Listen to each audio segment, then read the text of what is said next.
ба гуфтаи сокинони деҳаи марзии сомониёни шаҳри Исфара шаби дирӯз садои тирпаронӣ дар ин ҷо шунида шудааст. сокинон мегӯянд ба ҳавлии як ҳамдиҳаашон аз ҷониби маҳаллаҳои қирғизнишин чанд тир ҳаво дода шуда ва оромии бошандагонро халалдор намудааст. мақомоти ду кишвар то лаҳзаи сабти ин навор дар ин бора расман баёния нашр накардаанд, вале Зубайдулло Шомадов, сухангӯи ҳукумати шаҳри Исфара рӯзи 23 декабр дар сафҳаи фейсбукаш навишт, ки соатҳои 10 шаби гузашта хонаи истиқоматии сокини деҳаи сомониёни ҷамоати деҳоти Чоркӯҳ Муҳаммадҷон Довудов ҳадафи тирандозӣ қарор гирифтааст. ба навиштаи Шомадов, бар асари ин тирпаронӣ шишаҳои манзили истиқоматии ин сокини ҷамоати Чоркӯҳ шикаста, тир то ба ҷои хоб ва деворҳои хона бархӯрдааст. мо барои таҳқиқи ин ҳодиса ба деҳаи сомониён омадем ва аз соҳиби ин ҳавлӣ асли воқеаро пурсон шудем.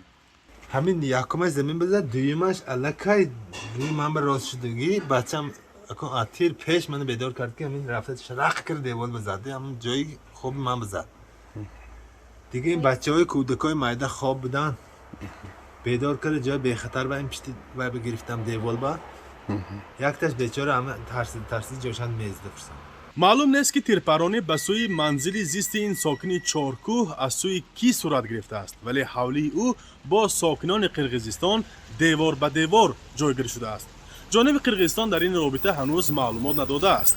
باید ذکر کرد که در مناقشه ماه اپریل نیز خانه این ساکنی دهه سامانیان از طرف ساکنان کوکتاش بادکند به کام آتش رفته با کمک مقامات از نو بنیاد گردیده بود.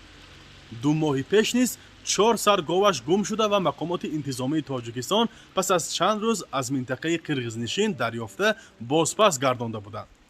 در پی حادثه دیروزه مقامات قدرتی تاجیکستان در یکجایی مقامات این همسایه کشور به آموزش حالت پرداخته و وعده دادند که گناهکار را جزا خواهند داد.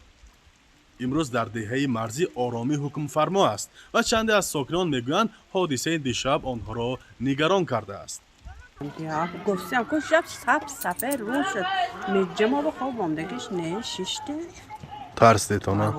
ترسیده هر شب صدای تیر میشد همین گرد گوشه ها خیلی کن کودک و مایده میترسد. من خسته میبرم این مقامات ملیتی این دیگه پگران همه به من رفته میگم که با خبر شدتان همین خیلی پیشمانده تیر پرانسه هوای سگ پرانسه میگم هوای سگ آخر سگ میپران میشه اول ما آگاه کنند بچه های ما میترسد مایده.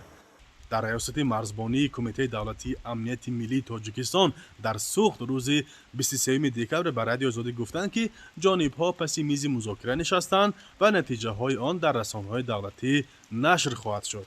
تاجیکستان با قرقیزستان 970 کیلومتر مرز مشترک دارد که همگی 519 کیلومتر آن علامت گذاری شده است.